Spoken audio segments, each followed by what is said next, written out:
until Friday. He also said Santana is doing well and he appreciates everyone's well wishes. We have more news coming up at 6 o'clock. For a preview, here's Giovanna Lara. Mark and Michelle ahead at 6. A California family in disbelief. The man convicted of killing 2 teens will only serve a fraction of his sentence. Tonight, the father of one of the victims speaks to ABC7. Plus, we're following breaking news out of South LA, where a shooting ensued shortly after a dangerous chase. We're live at the scene. These stories and breaking news as it happens on Eyewitness News at 6.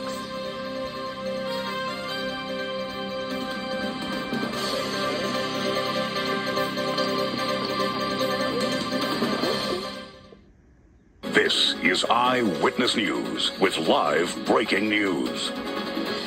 We begin with breaking news now at 6. An investigation underway after a dangerous chase in South LA ends in a shooting. What police say the suspect did with a backpack just moments before shots were fired. We're live at the scene.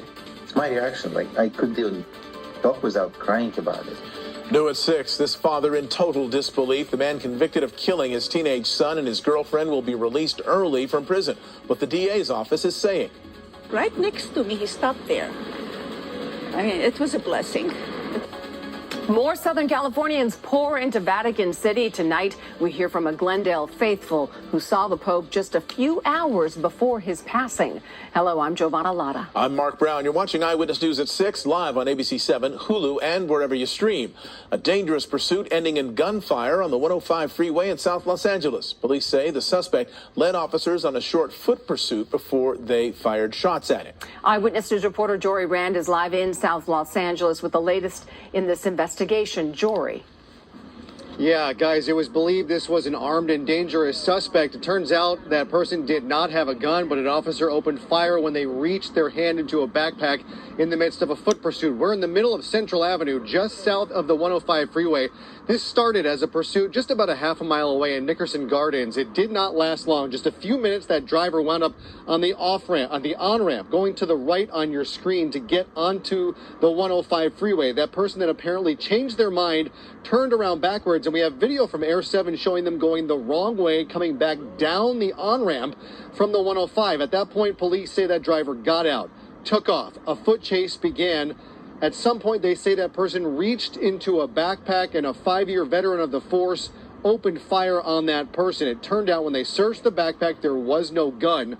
That driver was then taken to the hospital in serious condition. We're awaiting word on their condition, but as of when they brought them here from the scene, they were still alive. Now, I asked a detective here with the LAPD, what warrants an officer to open fire? What level of threat do they have to feel, even if there's no gun present? This is what she said.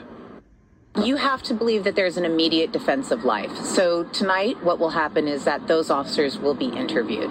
And that officer, specifically the one that did fire at this suspect, will have to articulate exactly what he believed was happening at that moment, or what he saw or believed he saw.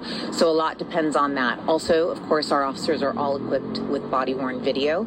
That video is here at scene and will be reviewed, and he will be asked about what investigators see in that video.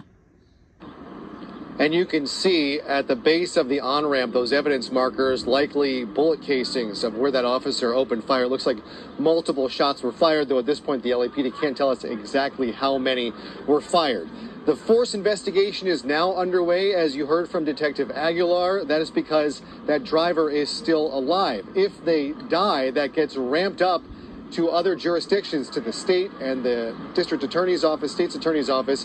But as of now, as we know, that suspect, that driver, is still alive after being shot by an LAPD officer. We are live in South LA. Jory Rand, ABC7 Eyewitness News. Jory, thank you. New here at 6, the man convicted for a deadly high